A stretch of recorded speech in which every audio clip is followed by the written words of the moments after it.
Welcome to EduCasts, home of EduCasters. All this theory is great, but what does it actually look like when the bell rings? This is where the rubber meets the road. This is praxis, the combination of reflection and action.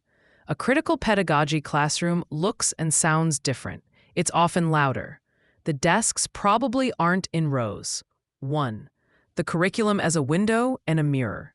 In a traditional English class, you might read The Great Gatsby and analyze the symbolism of the green light. In a critical classroom, you still read Gatsby, but you also ask, who is wealthy in this book and who isn't? How are the working class characters depicted? Then you might pair it with a text from a different perspective, perhaps something by Langston Hughes or a modern essay on wealth inequality. You connect the text to the student's lived reality. 2. Student-centered inquiry. Instead of the teacher handing down the questions, the students generate them. Let's say you're teaching science and the topic is water cycles. A critical approach might involve testing the water quality in the school fountains or the local river.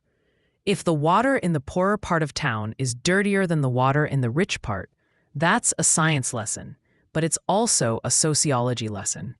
The students are doing the science to understand an injustice. That is critical pedagogy. 3. Decoding media. We live in a media-saturated world. A critical teacher spends time helping students decode the messages they are bombarded with.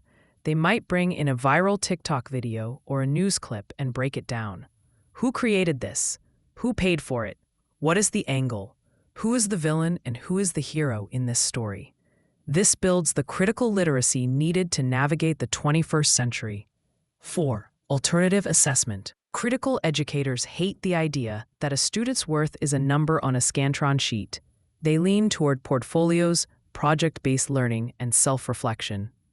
If the goal is critical thinking, a multiple-choice test is a terrible measuring stick. Instead, students might organize a community campaign, write letters to the editor, or create art that expresses a complex idea. We have to be honest. Doing this work is hard. It's exhausting. And right now, it is dangerous.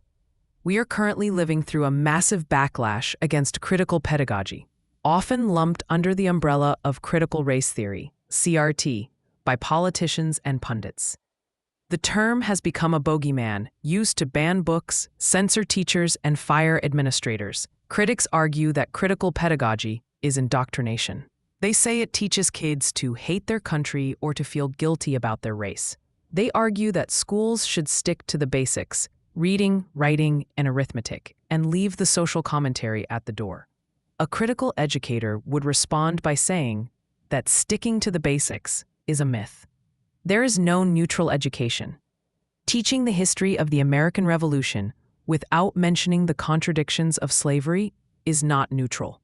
It's a specific version of history that protects a specific narrative. However, there is a valid critique that critical pedagogy can sometimes become too jargon-heavy or too detached from the immediate needs of students. If a student can't read, they can't critically analyze a text. Critical educators have to be careful not to prioritize political awakening over skill acquisition. The most radical thing you can do for a student from a marginalized background is ensure they can read and write better than anyone else in the room. Freire himself was adamant about this. Rigor is a requirement for freedom.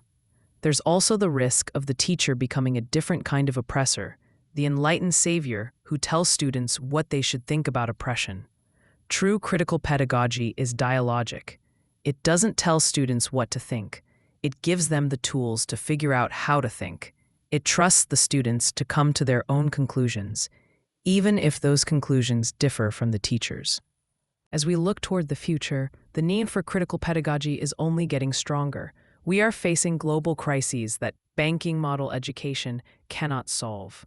Climate change, the rise of authoritarianism, the explosion of artificial intelligence. These aren't problems that can be solved by memorizing dates or formulas. We need students who are comfortable with ambiguity. We need students who can look at an AI-generated image and ask, is this real? We need citizens who can look at a politician's speech and parse the rhetoric from the reality. Furthermore, our classrooms are becoming more diverse. The one-size-fits-all curriculum of the 1950s simply doesn't work in a room where 5 different languages are spoken and students come from vastly different cultural backgrounds. Critical pedagogy offers a framework for honoring those differences while building a shared sense of community. It also offers a lifeline for teachers. The burnout rate in education is sky high. Teachers are tired of being treated like robots delivering a script. Critical pedagogy restores the dignity of the teaching profession. It reminds us that teaching is an intellectual and creative pursuit. It reconnects us with the why, the reason we got into this job in the first place. Critical pedagogy is not a checklist. You don't wake up one day and say, "I have finished being a critical educator." It is a posture. It is a way of walking through the world. It's the constant, nagging habit of asking why and what if. It represents the hope that schools can be more than just holding cells or job training centers. It holds on to the fragile, beautiful idea that education is the practice of freedom.